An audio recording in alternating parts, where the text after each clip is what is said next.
Hello, and welcome to the latest episode of the Low Budget Review Show.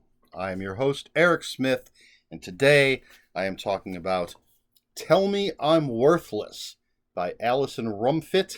This is from Tor Nightfire, and I think the best thing for me to do is just read the back cover copy because, well, not sure how well I could nutshell this story. So, here we go. I need better light.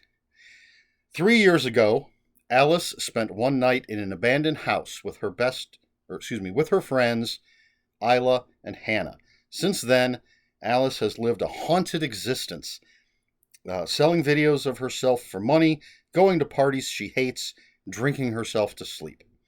Memories of that night torment Alice, but when Isla asks her to return to the house, she knows she must go. Together, they must face the horrors that happened there, must pull themselves apart from the inside out, put their differences aside, and try to rescue Hannah, whom the house has chosen to make its own. Cutting, disruptive, and darkly funny, Tell Me I'm Worthless is a vital work of trans fiction that examines the devastating effects of trauma and how fascism makes us destroy ourselves and each other. So that's the nutshell. That's the back cover copy for Tell Me I'm Worthless. I'm just going to jump right in and tell you that I gave this book 5 out of 5. I absolutely loved this. Now, regular viewers will have heard me said on many an occasion that when I'm reading fiction, my biggest requirement is, or my biggest want, is that I be entertained. I want to read something that's going to catch my interest, that's going to hold it, that's going to entertain me. And right up there is character, well-written characters. But entertainment, that's what I'm here for. There are always exceptions. Well, I shouldn't say exceptions to that. But sometimes there are books that are so much more than just entertainment. And this is one of them. This book is, dare I say, a powerful story. It had me thinking about it even when I wasn't reading it in deep ways. It hurt me when I read it.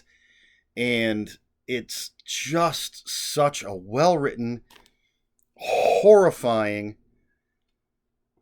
impactful story. So, did I already say so at some point? The way this book is written, there's prologue, then there's 3 parts, and then there's an epilogue. And our prologue, our cold open as I like to call it, is about a boy that's living in this house, and there's a water stain on the wall that looks like a face, and it's kind of freaking him out, but his dad's not having any of it, and basically his dad bullies the kid into becoming a fascist.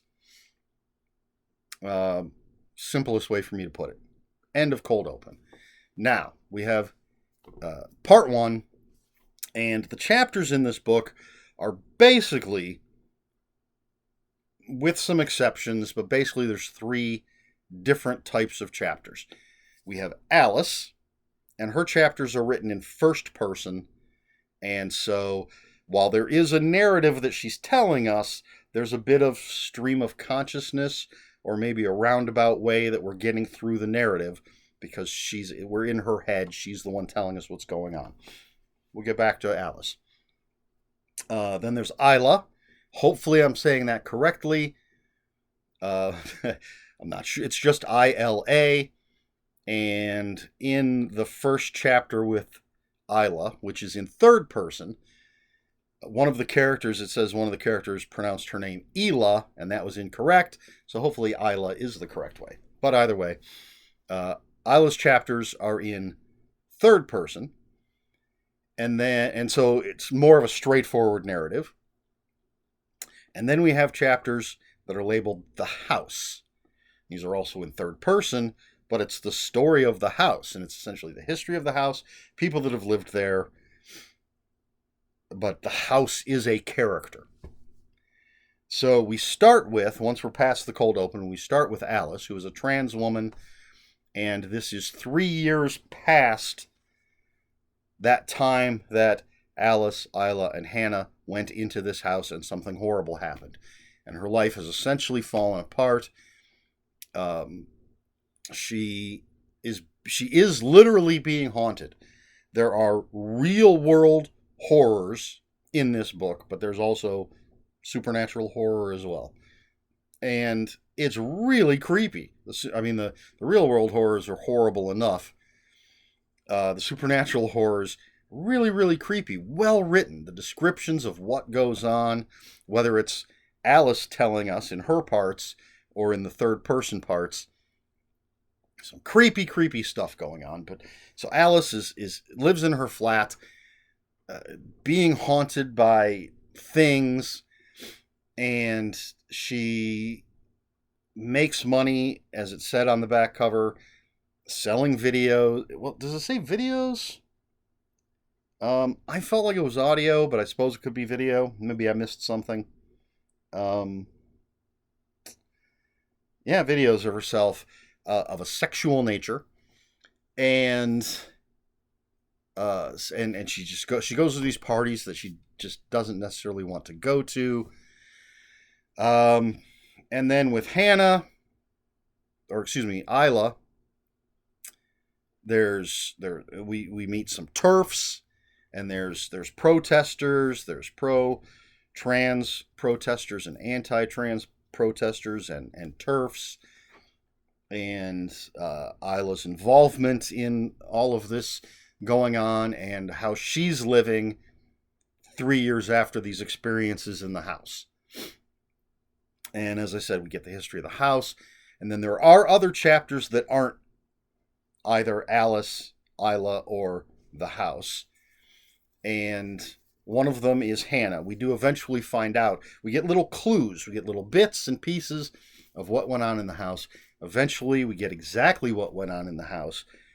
And the author uses a great device in part of this for 3 or 4 pages that may have been used before.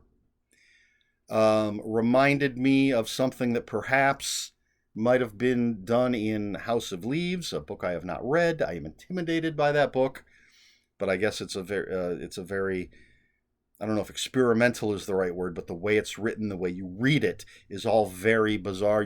Sometimes you have to turn the book to read because the writing is spiral, I guess. That's my understanding. But anyway, no spiral in here, but there is something. I don't want to tell you because you should experience it for yourself, but there is something done with the formatting and the way it's written that is very odd, very, very cool. I really, really liked it as part of Hannah's little bit of the story. So I feel like I don't know if any of this is making sense. The most clear, concise thing, just listen to the back cover copy I read horribly. But it's a haunted house story. It's a haunted people story. It's a story of fascism. And that cold open does come back. It does connect. Everything's going to connect. It's the story of trans lives and fascism, as I said. And it hit me. It's very well written. I found the characters compelling. I found the horror to be horrifying, both the real world and the supernatural. And it just, while I was entertained, it went deeper than that. I'm not the deepest reader. As I said, I want to be entertained. I'm not looking for the meaning in things. When I read Frankenstein, I'm not thinking about, what's the hidden meaning, or maybe it's not so hidden and I'm just not that smart. but the underlying themes of this story? I've mentioned this before. I've read Frankenstein and Philosophy, and there's like 18 essays, and each one says that Frankenstein means something different, that the underlying themes are different. I find it hard to believe there are 18 different underlying themes in the book Frankenstein, but my point is, I read Frankenstein, I love that book, I love the story, everything, but I'm not looking for those themes. But every once in a while, a book comes along where you don't have to look for the themes, and it has a greater impact on me, I think, because I don't have to work to find what the story is about. Another one relatively recently was We Are Here to Hurt Each Other by Paula D. Ashe, which is very entertaining, amazingly written, but powerful gut punch of a book. Short story collection. I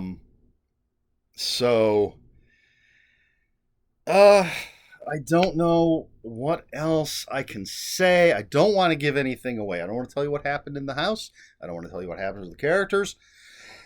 or what that little device is that comes up at one point. That was very cool. All I can say at this point is 5 out of 5. You know what? Yes, I gave it 5 out of 5 on Goodreads because that's the most you can give it. I'm going to say 6 out of 5. We're breaking mathematics once again because this book was that impactful. Tell Me I'm Worthless by Alison Rumfitt from Tor, their Nightfire line, their horror line. It's definitely a book I will read again at some point. If I live long enough, I will read this again. I absolutely loved it. I can't recommend it enough. It is fantastic. Definitely. Unless something insane happens in the next 9 months, this is absolutely going to be in my top 10 for the year. Top 5.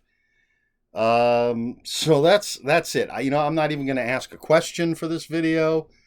I'm just going to let this sit. 6 out of 5 stars for Tell Me I'm Worthless by Alison Rumfitt. I loved it. That's it. So, if you have any comments, questions, or corrections, please put those in the comments below. Comments are open for spoilers. Just post a spoiler warning. We try to be polite here at the Low Budget Review Show. Please like, share, and subscribe. All the usual YouTube stuff. If you care to follow me on other social media, my Twitter is @Ronin5757.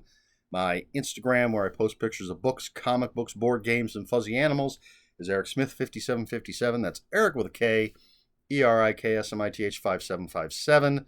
That's all I have for you. This has been the Low Budget Review Show. I've been Eric Smith, and until next week, read more books.